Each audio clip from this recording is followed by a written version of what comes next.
Welcome back to my YouTube channel. For today's video, magluluto naman tayo ng palitaw.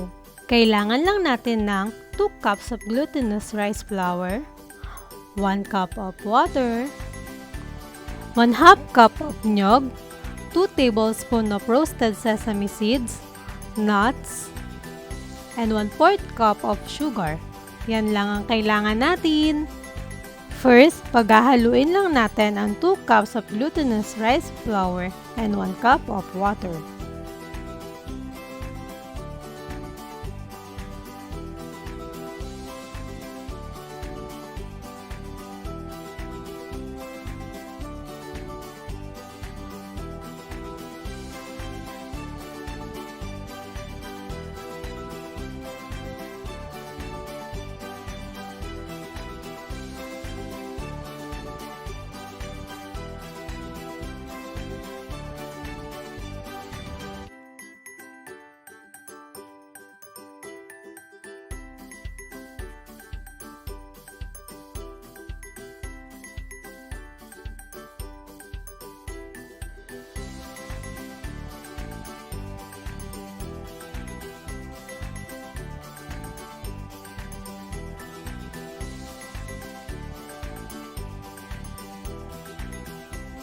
Ganito ang hinahanap nating consistency, so okay na siya.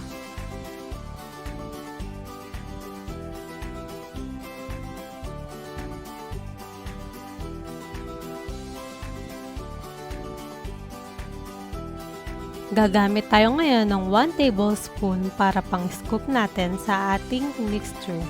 Bibilugin lang natin siya, then ipa-flat natin siya tulad nun. Paulit-ulit lang natin gawin yung step na ito.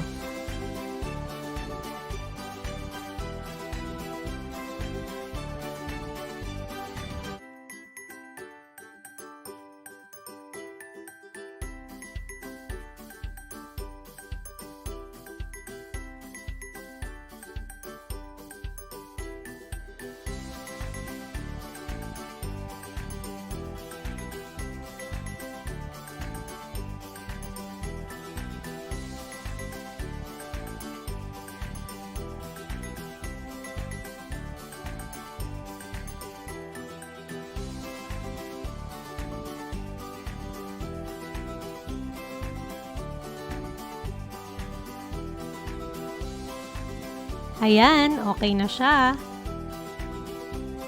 Ilulubog lamang natin ito sa kumukulong tubig.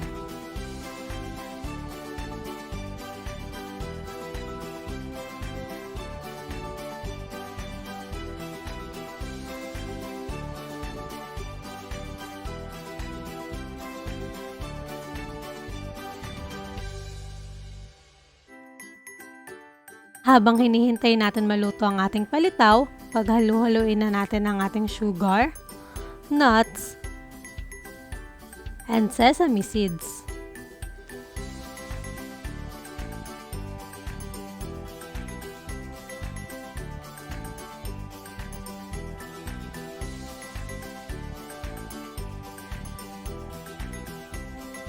At ayan na, lumitaw na sa tubig ang ating palitaw. Yes, kaya palitaw ang pangalan niya kapag lumitaw na siya sa kumukulong tubig, ibig sabihin nun luto na siya.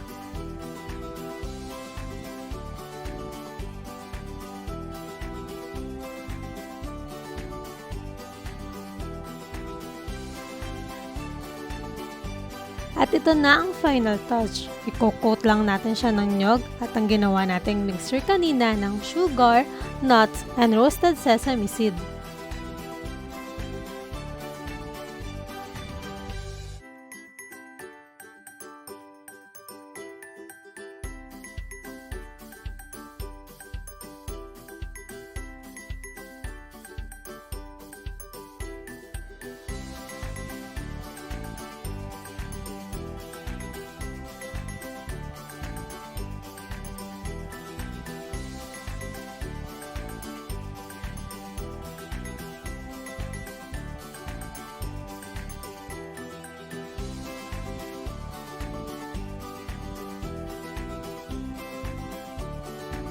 Paulit-ulit lang din gawin ang step na ito.